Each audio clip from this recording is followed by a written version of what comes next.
We knew they would be stuck in their homes. So we gave them free Spotify and free Netflix. And then we knew that they were going to be in their rooms using electricity to do the online program. And they were probably on an Pahe internet, paket hemat, the cheapest. We expanded the internet package and we paid the electricity bills. Many of you also know I am one-time Indonesian's champion stand-up comedy. I used to do stand-up comedy. So I got my stand-up comedy friends who were out of the job to entertain our teachers. We also had psychologists and therapists ready to help our teachers. In return, we asked the teachers to give the best online program that they could give. Because now, it was teacher versus teacher. That auditorium that the other school had made no difference. That swimming pool made no difference. Our teachers gave one of the best online programs. In the first few months, satisfaction was just about 50%, and rightly so, because everybody hated online teaching and learning. As we moved through iterations after iterations, at peak, our satisfaction rate was close to 90%. Just after COVID, our enrollment went up by 16.8%. Our company valuation went up, and we were able to transact and raise capital very easily. Let me share with you what the learnings were. Internally, this was the first learning. The money that you put in your infrastructure, of course it matters. It's money. But people matter more. Your teachers, and we heard this throughout the conference, are irreplaceable. So if you think about it, what was happening during COVID? We were asking our teachers who were already stressed to go online to help students who were also stressed. And if you think that COVID has gone and the teachers are not stressed today, you are dreaming. Your teachers have all kinds of issues. You need to look after them. Because we didn't let our teachers down. They amplified the care to their friends and to their family. The second learning was hybrid models can actually work, but it depends on what digital tool you use. We've learned that students were learning well with the right teacher, with the right technology. If you have a bad teacher, you likely have wasted money in her hands with whatever technology tool you give. And this finding was interesting because we then started to look at these models very carefully, and it has led to a very interesting program that we are running called the Gateway Program, which allows students now to pursue their sports, play golf, be a champion, and still connect yourself to the school. Leadership. And I don't mean me, and I don't mean my CEO who's sitting right there. It's the entire team. And it's diversity that helped us. I have an extremely diverse team. Diversity brings different ideas on the table. The men and women who work with us had the courage to break the cultural barriers and say, no, that will not work. Let me share with you some other ideas. So as you look at leadership, I strongly recommend diversity. Externally, the role of the teacher has changed, will change, and must change. We looked at our teachers and the performance and the technology that they used. Some teachers connected well with their students. Some struggled. And we asked ourselves, why? What were the fundamental attributes that makes a great teacher?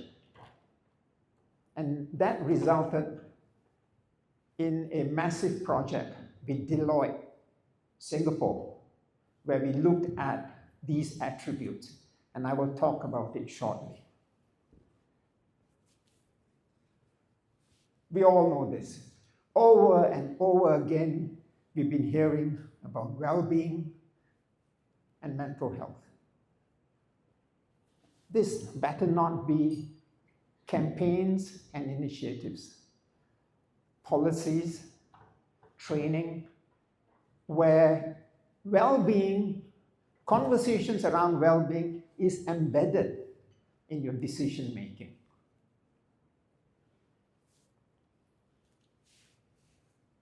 Ellie Kay talked about this. The good news is we are in a resilient sector. 2 years before COVID, I was in a conference in Singapore, in a panel, and sitting next to me was a 25-year-old young man with a tech startup. And he was giving me a hard time, saying, stop building brick and mortar schools. My tech will disrupt your schools. And what did COVID teach us? Parents want their kids back in school. Clearly, that gentleman didn't have any kids. But we want our kids back in school. But the design of your schools must change. Schools cannot be designed in the traditional manner. So the philosophy of your design have to change. Ask yourself, is your school now one that promotes bonding, community? Do you have those collaborative spaces in your school? Ask yourself, is it a school that promotes resilience? Is it a green school, or is it just something on your brochure? Is it a future school? As programs change, can you adapt? Is it a model school? Will people come to your school and say, that's an interesting campus? I would urge all of you, if you have time, to visit our Northeast Jakarta campus, where we moved 1,000 kids last week. That was designed by some of the top architects in the world, reflecting the design philosophy that I talk about. Not only are we in a resilient sector, we are in a good market. Southeast Asia has one of the youngest growing population, 680 million people. 1/3 of that is in Indonesia. Tech-savvy, young, aspirational, wanting the best for their kids.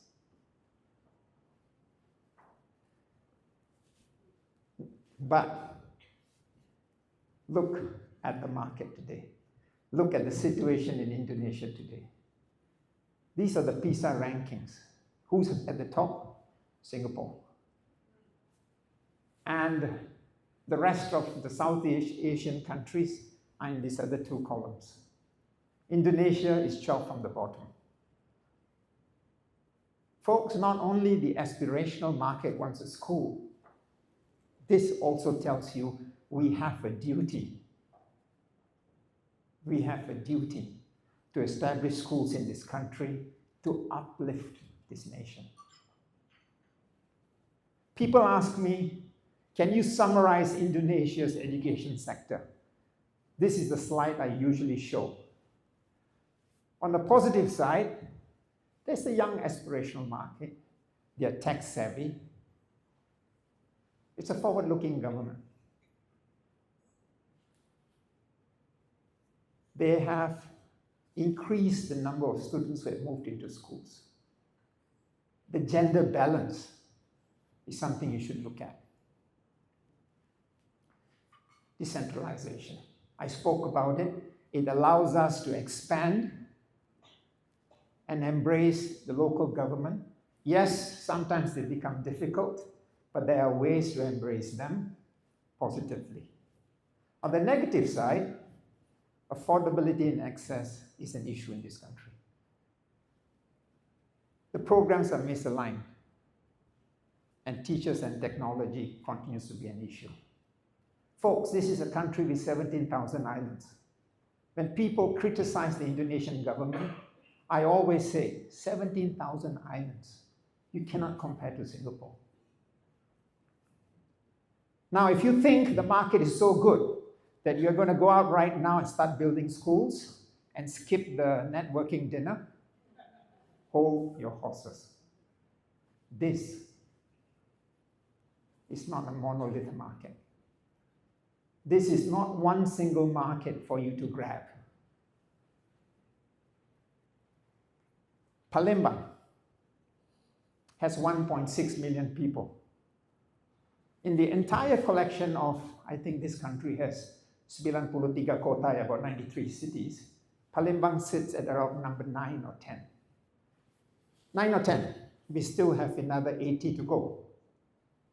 SIS is the most expensive school there, with fees about $2,300. What does that tell you? Affordability is a big issue in this country. As you think of scaling, you remember affordability continues to be an issue. So we've gone to Inspira, we built schools in Kabupaten now. So we've gone deeper into East Java. And what have we found? The understanding of international curriculum as we get deeper into the country is diverse. There they want to know, I want to learn English, do you teach Agama? The understanding of international curriculum is a challenge. And the last one, many of them don't need a Cambridge way down, a Cambridge program, because they don't want to go overseas. In fact, what happens at grade 10, many of them leave our SI schools to go local schools because they want to end up in local universities. So we are now looking at running local programs. This is the model that we use to expand in Indonesia. I call it the half-fees model. And this is how it works. Way back then in 1996, one of the most expensive schools in Indonesia was about $32,000. Today is much higher. And way down are schools at about 1,000 to 500. Pesantren, madrasas, private schools in small cities. My kids went to that school. I was the football coach of that school. And having traveled Indonesia, I told myself, this cannot be the answer for the country. So we halved it to $16,000 and established the first SIS. But 16 is very expensive. I approached the World Bank, we halved it to 8. We established several schools. 8 was expensive. I wanted to get out of Jakarta. We established schools at 4,000 in Medan, Semarang, and very recently we halved that to $2,000. One of the things we did, we created an ecosystem of collaboration. This is an extremely important point. Teachers are generally generous with their knowledge. They're very collaborative. Our teachers at the bottom end of the pyramid feel extremely excited they can collaborate with schools at the upper end of the pyramid. And when you create an ecosystem that cares, they not only perform, they excel. So we've learned a lot about our teachers. And by the way, this model received an award by the World Bank, the IFC, and the Financial Times for its impact. We have 2 investors, one that looks at SIS at price points and above, the other looks at Inspirasi as I expand schools in the Kabupatens. They deserve good schools too. So if you look at the teachers, and we talked about the role of the teachers,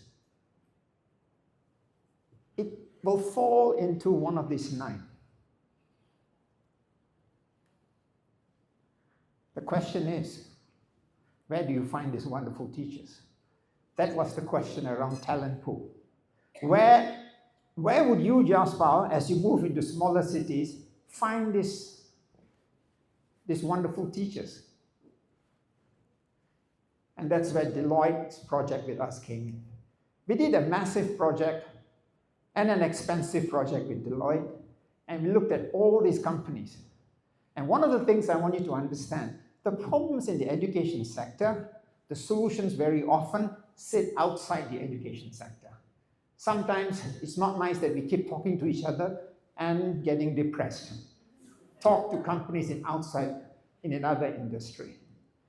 I had the privilege to talk to the HR heads of all these companies. There were many learnings. And what was at the top? Hire for attitude, train for skills. And that was an aha moment for me, that I don't have to keep looking at CVs, I have to look at attitude. And Meta, Facebook, taught us how to run boot camps where we can find teachers with this attitude. Now the next question is, what are these attitudes? We look for these 8 qualities. The teacher has to be earnest, because teachers don't get paid high. That same teacher, the same individual who's a teacher, very likely her friend in another industry is being paid 20% more. And that spread will get bigger. Why is she a teacher? Earnest is a humanizing element. Funny, humor. If you don't have humor, don't be a teacher, go be a prison guard. Firm, positive psychology in the classroom, enthusiasm. We found teachers who are enthusiastic are very good with technology. Consistency, these are your mentors. Timeliness, using data to intervene. Teachers who are open-minded, giving the quiet, the meek a voice, and teachers who realize they're not researchers. We run boot camps. In one of our boot camps in small cities, we have hundreds who turn up who want jobs. And you are telling me out of the hundreds, I can't find 15 with a good attitude? You are not looking hard enough. It is difficult, and therefore people avoid doing these schools. A technology. Again, I think whatever technology you use is likely to fall in one of these categories. The big question is then, which tech tools do I buy? Folks, technology is not a strategy. It's a tool. You need to ask yourself, what do you want out of your technology? And this will answer a lot of your questions because it will fit with your strategic plan. What we want out of technology is this. We want our technology to bring our entire network together, one culture, to glue it so that the outcomes are the same, the teachers know exactly what they do, and not have schools operate in isolation. And this is one of the reasons why a lot of public schools fail, because they operate in isolation. Because one public school is collaborating with another public school, and it sounds like an Alcoholics Anonymous group sitting there lamenting. But if you can collaborate upwards, you get a lot of ideas. And the second is data. We are probably one of the most strongest in terms of data. Our decisions are made out of data. The technology we use is spewing a lot of data. So we have a data lake and we are harvesting data. And sometime this year, we will have a very interesting dashboard that will be able to intervene when intervention is necessary. Not only academics, but also other aspects of running a school. This is one of the reasons I think EdTech companies struggle. They sell, they run away, they want to talk to me. Hey, but I don't use the tech. Go and talk to the teachers. Persuade our teachers. Very few tech companies want teachers to get together and sell it to the teachers. They want the easy path by talking to the chairperson. And it has happened. They come to me and I send it to the teachers, and teachers will go, hiya, another tech company. Didn't someone say sometimes tech derails the teacher's attention? And I guess this has also resulted in the winds of change in the tech industry. I'm sensing things have slowed down in the edtech industry. I'm sensing excitement in our K-12 brick and mortar industry. So we are in the right time doing what we are doing. Let's talk about investors' priorities. What are their priorities? I would argue the investors today are savvy. I would argue that the conversation with investors are different from what it was before, and I've transacted a few times. They talk about sustainability, they talk about impact. Possibly, their LPs have money from different groups with different agendas. But that's fine, I enjoy this conversation. These are some of our partners in our journey. We've had private equity, we had family offices who believe in impact. I spoke about this during the panel. The KPIs of the investors very often sound strange. EBITDA, student-teacher ratio, cash flows, while you are more interested in impact. You will have tension between what they say and what you want to do, between short and medium-term money and your long-term vision, between international best practices and your traditional family-type practices. You are going to see this. And if you want to raise capital, they will not change. You will have to make the adjustments. I tell you what keeps me awake. Not my investors, not EBITDA. This keeps me awake. Are we all preparing our kids for the world tomorrow? How many of us in our schools, hand on heart, can prove that we are creating children who are graduating, who will be ready for the jobs tomorrow? And in Indonesia, this will get even more worse. This is the other thing that keeps me awake. Technology is creeping into the rooms of your students. You have no idea what they are doing in closed doors. People keep talking about schools and saying, should we have handphones in schools? I said, Mom, should you have handphones in your own home? Go watch the movie Adolescence. If you have not, and you're the education sector, I beg you, go watch the movie. In fact, the Prime Minister of UK is asking that this movie be screened in all their schools. And I'm asking our team to make sure all our principals and teachers see this movie. You'll be horrified how tech has robbed someone's childhood. So, where are we today? Why are we today? Why are we where today? I think we have a very purpose-driven, innovative culture. We've got a very strong, diverse team. And tomorrow we will keep building schools. We'll keep looking for schools to partner with. And we will keep working with the government.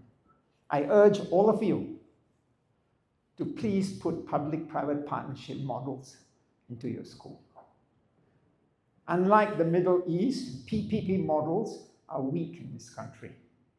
You can walk over to the Bupati and offer your schools as potential internship, which we are doing with Kader Bangsa. We take our stories to the world. Many of you know I openly share. There's some people who started schools and I've given them lots of ideas.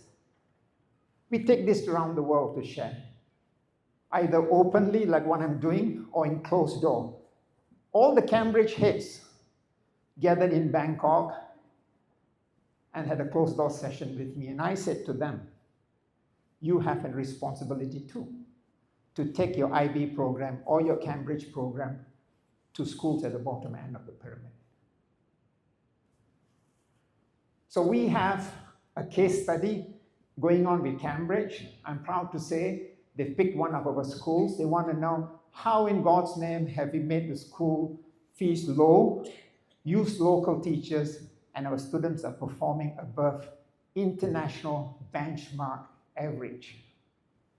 I hope to release the paper in some world stage. We have also now working with Samsung, and they wanted to sell me the tech. I say, whoa, stop. I want to measure impact. I want a case study. I want to know how your tech is making an impact. I hope to release this and share with you in some other conference.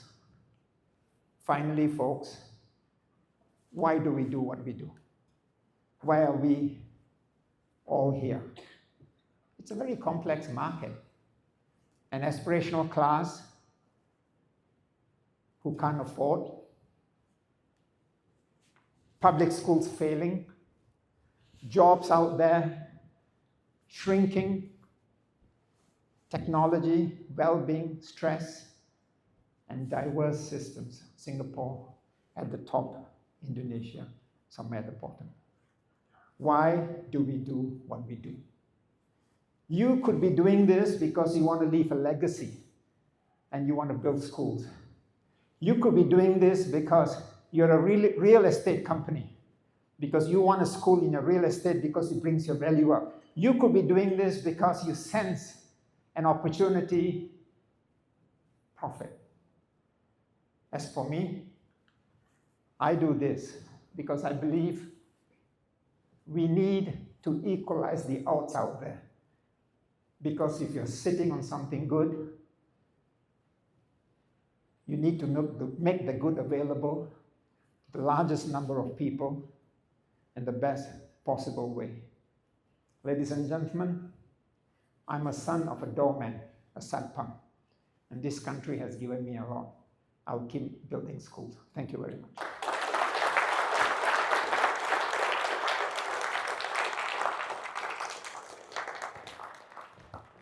Thanks, Jasper.